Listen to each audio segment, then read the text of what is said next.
सभी का स्वागत है भाई। कैसे हो आप?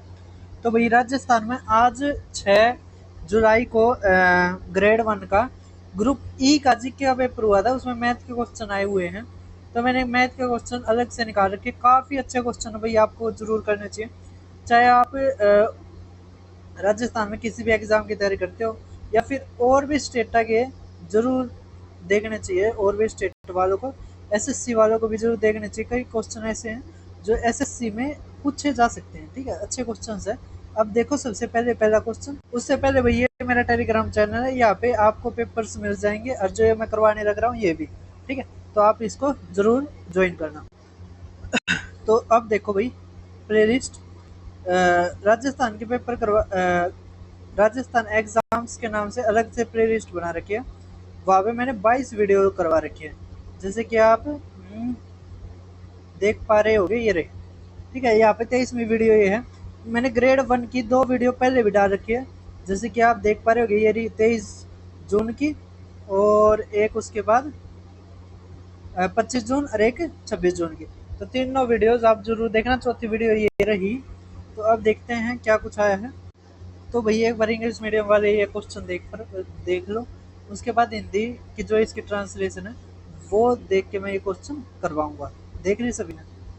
अब भैया आप ये क्वेश्चन देख पा रहे हो, क्या दे रखा है? यदि 20 संख्या हो, है ना, x1 x2 x20 का समांतर मध्य मतलब एवरेज m है, तो इनका ये होता है सम। सम ऑफ एक्स आई का मतलब है यहाँ पे 1 2 3 ऐसे रख के, माइनस एम मतलब एवरेज घटा दे और बटे में 20 कर दे में, तो क्या आंसर आएगा?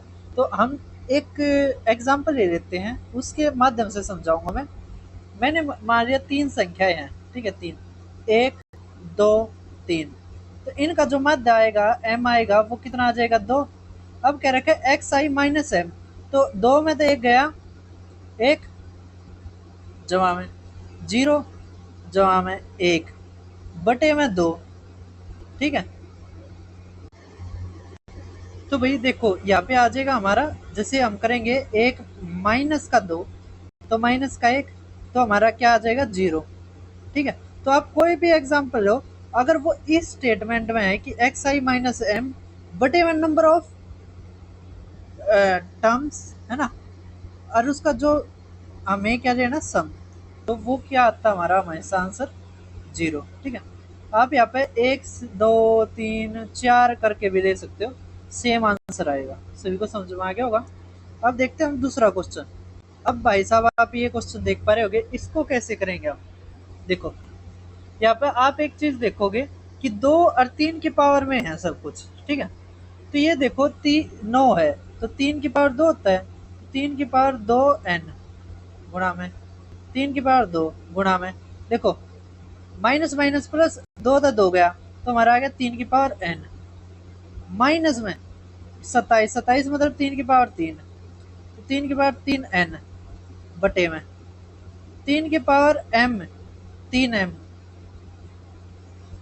गुणा में 2 की पावर 3 इक्वल टू 1 की पावर 3, ठीक है। अब देखो, जो ये होता है ना 3 की पावर 3m, इसको हम 3 की पावर 3 इंटू में 3 की पावर m भी लिख सकते हैं। सभी को समझ में आ रहा है? बेस बराबर है, सॉरी भाई साहब ये गलती कर दी हमने, बेस बराबर है तो जुड़ता है, ये नहीं करेंगे, ठीक है। अब देखो यहाँ पे 3 की पावर 3, अब क्या कर सकते हैं हम? ये देखो 3 की पावर यहाँ पर कितना आ जाएगा हमारा? 3 की पावर 3n जमा में 2 माइनस में 3 की पावर 3n, ठीक है। अब बटे में क्या आ जाएगा? 3 की पावर 3m गुणा 2 की पावर 3 इक्वल टू 1 बटे में ये आ जाएगा, ठीक है। तो भाई साहब, अरे यार, तो अब हमारे क्या आ गया था यहाँ पे? 3 की पावर ये 3n जमा 2 या माइनस की पावर 3 की पावर 3n बटे में ये 3 की पावर 3m गुणा में 2 की पावर 3 इक्वल टू 1 बटे में 3 की पावर 3। अब देखो यहाँ पे 3 की पावर 3 कॉमन ले लो, 3 की पावर 3n, तो यहाँ पे बच जाएगा हमारा 3 की पावर 2 मतलब 9, 9 माइनस 1 और बटे में ये है, कट जाएगा। हमारा क्या बच गया, ऊपर तो 3 की पावर 3n है ना, और ये यहाँ पे ये, ठीक है, तो 3 की पावर 3m, ठीक है। अब क्या करेंगे हम, ये तो कट गया हमारा, यहाँ पे बटे में वो बराबर में 3 की पावर 3। यहाँ से हम क्या कर सकते हैं, अब देखो ये भी बटे में है, ये भी बटे में है, तो हम इसको नीचे ले आते हैं, बेस बराबर है ना, और भाग हो रहा है, तो ये माइनस हो जाएगा, तो 3 की पावर 3m माइनस में 3n इक्वल टू 3 की पावर 3। देखो 3 कॉमन ले कट जाएगा, तो हमारा m minus n equal to क्या आ गया, 1, ठीक है। तो हमारा एक क्या आ जाएगा, आंसर। सभी को समझ में आ गया होगा, ठीक था, ज्यादा मुश्किल क्वेश्चन नहीं था। अब आप स्टैटिस्टिक्स का एम्पेरिकल फार्मूले के ऊपर एक ठीक ठाक क्वेश्चन देख पा रहे होगे। क्या देखा है, मोड ज्यादा है मीन से, तो mode minus mean equal to 12। क्या रखा है, मोड माइनस मीडियन बताओ, ठीक है, कुछ दिक्कत नहीं है, आपने फार्मूला पढ़ रखा है, mode is equal to 3 median minus 2 mean, ठीक है। अब क्या कर रखा है, यहाँ पे मीन घटा रखा है, तो आप मोड में थे मीन घटा दो, ठीक है, तो दोनों तरफ घटाओगे तो हमारा क्या आ जाएगा, 3 मीडियन माइनस मीन, ठीक है, ये फार्मूला बन जाएगा, क्योंकि यहाँ पे भी माइनस मीन जुड़ जाएगा, ठीक है।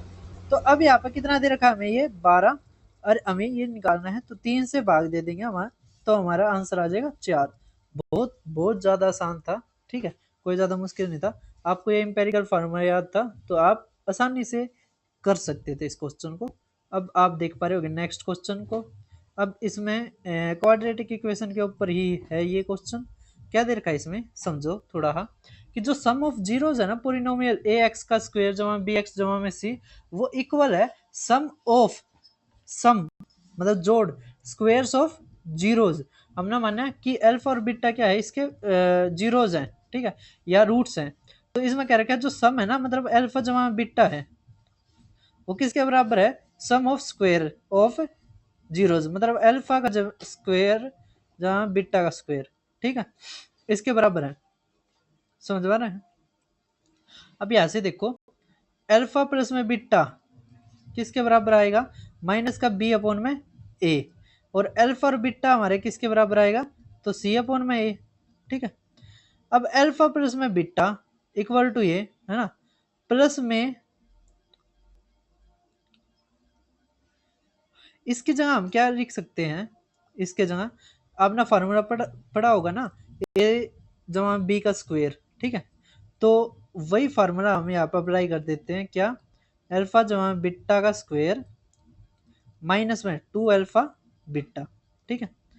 अब देख पा रहे होगे यहाँ पे अल्फा प्लस में बीटा कितना दे रखा, माइनस का बी अपॉन में ए, ये कितना आ जाएगा, बी का स्क्वायर अपॉन ए का स्क्वायर माइनस में 2 इंटू में सी अपॉन में ए, ठीक है। अब क्या कर सकते हैं हम, यहाँ पे भी अल्फा मतलब ए से कर रहे हैं, हाँ ए से गुणा और ए से भाग, यहाँ पे भी ए से गुणा और ए से भाग। तो अब आप देख पा रहे हो यहाँ पर क्या बन गया, माइनस का 2ca, तो इसको तो इस तरफ भेज देंगे, तो 2ca केवल इसमें है, तो ये हमारा आंसर, ठीक है। समझ में आ गया, ये ए से कर रखा हमने।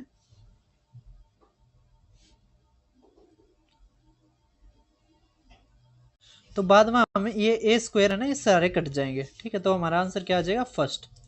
क्वेश्चन ठीक ठाक था, ज्यादा मुश्किल नहीं था, बस दो लग रहे थे, एक sum of roots, product of roots का पता होना चाहिए, और एक हमें एल्जेब्रिक आइडेंटिटी का पता होना चाहिए, ए जमा में बी का स्क्वायर का, ठीक है। अब आप देख पा रहे होगे नेक्स्ट क्वेश्चन, क्या दे रखा है, पोलिनोमियल इज डिवाइडेड बाय ये, तो रिमाइंडर आता है 3, तो पोलिनोमियल बताओ, तो कोई दिक्कत नहीं है, हम x माइनस 2 दे रखा है ना, इसको जीरो के लगभग टेकेंगे, तो x इज इक्वल टू 2 आ गया। अब जिस भी इक्वेशन में हम 2 रख के करेंगे, तो उसका रिमाइंडर 3 आना चाहिए, ठीक है। यहाँ पे 2 रखोगे 8 12 6 माइनस 5, तो देखो यहाँ पे तो 3 बनेगा नहीं, यहाँ पे देखो, तो माइनस का ये कितना आ जाएगा, 8 माइनस 12 माइनस का 6 माइनस का 5, यहाँ पे भी नहीं आएगा, ठीक है।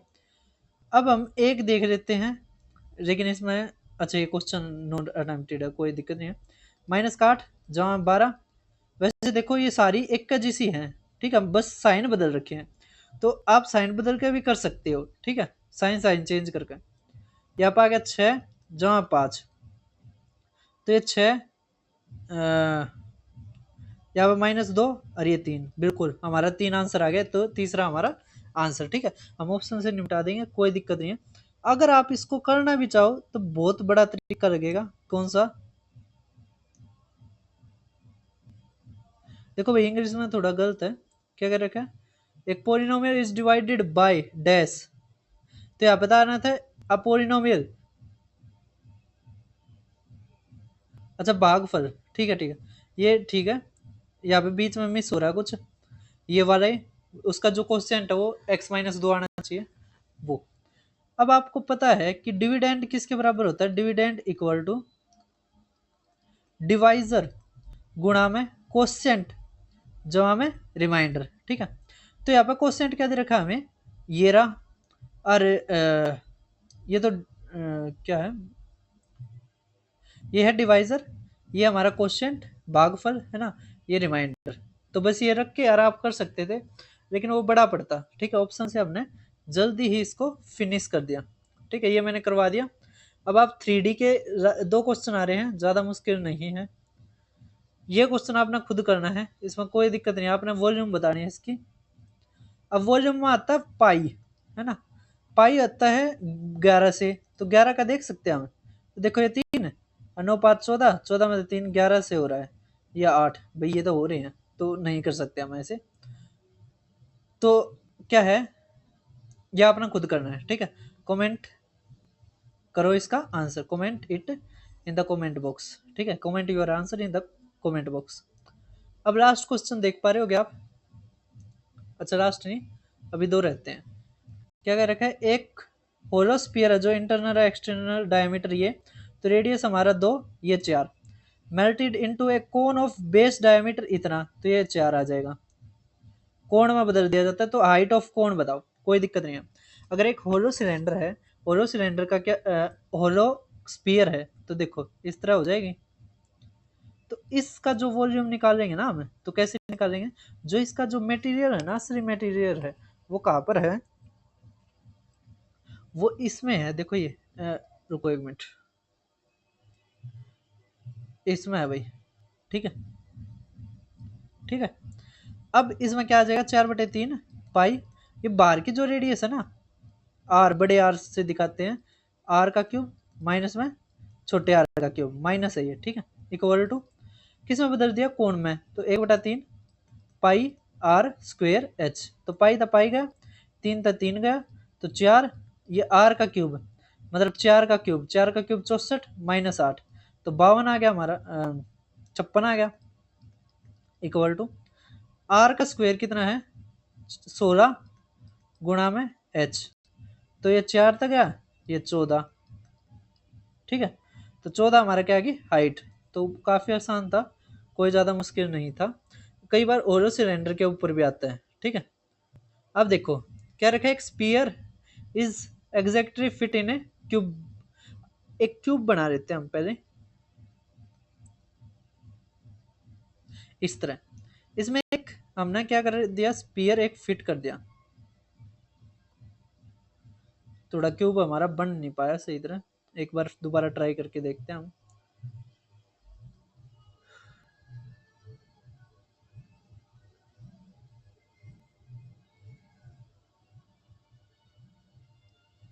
देखें एक बार,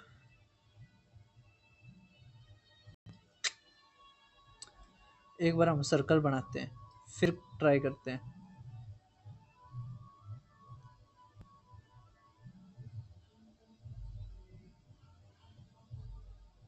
कोई नहीं, आप समझो, ठीक है, इस तरह है। अब ना माने ये जो सर्कल है ना, ये यहाँ पे टच हो रहा है, ठीक है, ये बन नहीं पा रहा, कोई दिक्कत नहीं है। यहाँ पे टच, इसमें छोड़ो, ये सर्कल ही टच हो रहा है, ठीक है। तो ऐसे आप समझ पा रहे होगे, जो इसका रेडियस, इसका जो ये डायमीटर है ना, इसका जो डायमीटर है सर्कल का, वो किसके बराबर है? साइड के बराबर है, साइड ऑफ क्यूब, ठीक है। कह रखे वॉल्यूम ऑफ क्यूब, तो वॉल्यूम ऑफ क्यूब का मतलब ए का क्यूब इक्वल टू, स्पीयर के वॉल्यूम के, स्पीयर का फॉर्मूला क्या होता है, 4/3 पाई आर क्यूब। तो पाई लगा देंगे, आर का क्यूब मतलब ए का क्यूब बटे में 8, तो ए के क्यूब से ए का क्यूब गया, 4 से काटेंगे 2 आ गया, तो हमारा क्या आ गया 6/पाई। ठीक है, तो भाई हमारा ये ग्रेड 1 का जो आज का पेपर था 6 जुलाई का, वो हमने सोल्व कर दिया। इसमें कह सकते हैं हम 2 से 3 अच्छे क्वेश्चन आए थे, और सभी को करने चाहिए। आप इसको वीडियो को जरूर शेयर करना और बताना कैसी क्या वीडियो आपको लगी। फिर मिलते हैं किसी और वीडियो में।